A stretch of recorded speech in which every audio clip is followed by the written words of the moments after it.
All right, here are solutions for perfect problem 2 for Math 213. Picture below is a tessellation, that's true, with a semi-regular dual. The dual of a tessellation, what you do is you put a point, a vertex, in the center of each shape. And center is a little bit ambiguous. You can define it in different ways. But for our purposes, hopefully you're good with me putting them in these spots.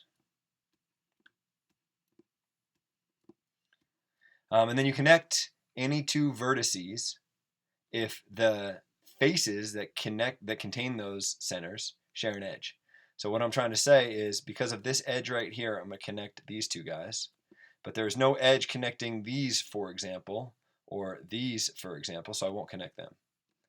So if I go through and do that, I'm going to get a tessellation.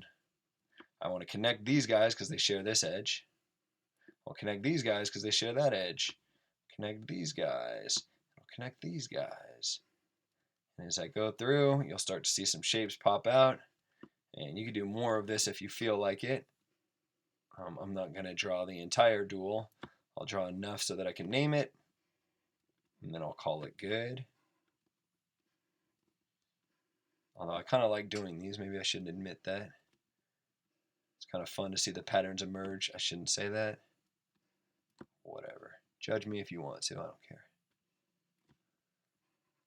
All right, so maybe I have enough here. Yeah, let's do a little bit more. The way you name a dual is, you can tell I like this, I just keep on going, is you take any vertex in the dual that you want, any one, it doesn't matter. So for example, I don't know, let's pick this vertex right here. And then I make a circle around that vertex in any order I want. I can go clockwise or counterclockwise. And I count the sides in the polygons that use this, that border this, that have this as a vertex. So what I'm saying is I have this polygon, which has 6 sides here. And then I have this one, which has 3. And this one has 3. And this one has 3. And this one has 3. So I could name this tessellation 6, 3, 3, 3. Do I have the right amount of 3s? 6, 3, 3, 3, 3, 4 3s. You can name it this. It's worth noting that you could also name it this, or a bunch of other things. So you just pick any vertex you want. Notice if you pick this vertex, the same thing would happen. Even if you start here, 3, 3, 3, 6, 3. Again, I got 4 3s and 1 6. So here's a little bit of the dual, and there's the name there. If you want to sketch more of the dual, you can. I'll give you a better idea of the pattern, be able to see what's going on. But what you'll see is it's just a whole bunch of triangles with the occasional hexagon mixed in there. All right, I'm done. This one goes backwards. It says sketch a 3, 6, 3, 6 semi-regular tessellation.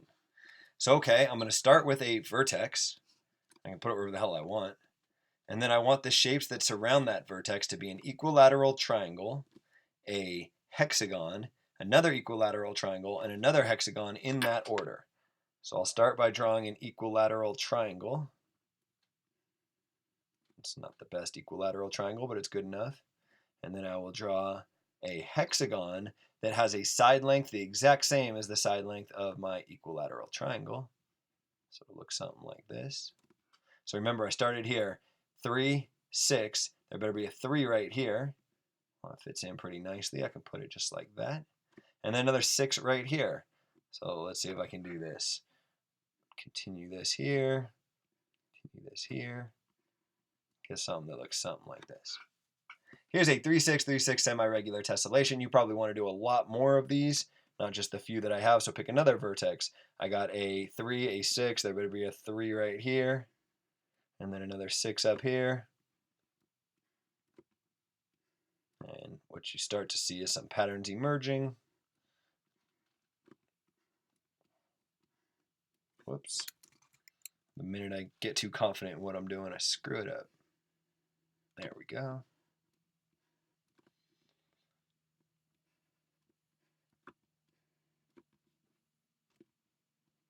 I like doing this idea of like extending lines that are already there.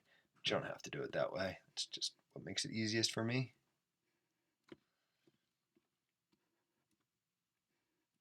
A lot of silence in this video. I probably should have stopped and whatever. So there's an idea. I guess you can go a little bit more if you want. There would be a 3 up here. There would be a 1, 2, 3, 4, 5, 6 up here.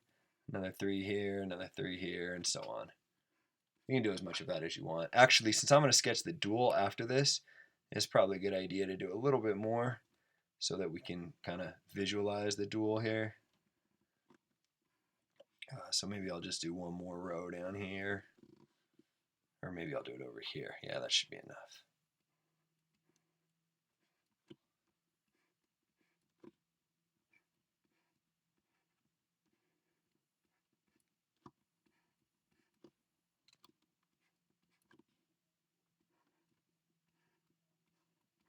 Good enough. All right, so here's my tessellation. Now I want to sketch the dual. The way I do that, just as I described above, is I'm going to put a little dot in the middle of each of these polygons. And then I'm going to connect those dots according to the rule that I already described. You connect them if the faces that define these centers share an edge. So I'm going to do a pretty complete dual here so you can actually see what the hell I'm doing. It makes kind of a cool pattern, at least I think it is. If you do everything exactly right. Which I guess is a good little check. If it doesn't look right, if something doesn't look symmetric, if everything's not working out right, you probably screwed something up. So which ones do I connect? I don't want to connect this dot and this dot, for example, because these hexagons don't share a side. But this triangle and this hexagon certainly share a side, this side right here, so I'll connect those guys. I'll connect these guys, and this guy, and this guy, and this guy, and this guy. A hush falls over the crowd as you anxiously wait to figure out what shape's going to come out of this thing. Can't really see anything yet, but soon you'll be able to see our pattern. Kind of get this like Cubert looking shape. Get this sort of staircase thing.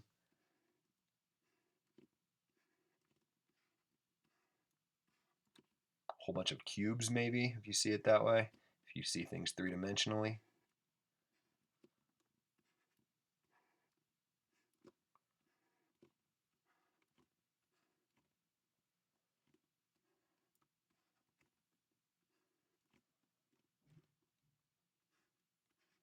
Do a couple more on the edges here, and we'll call this good.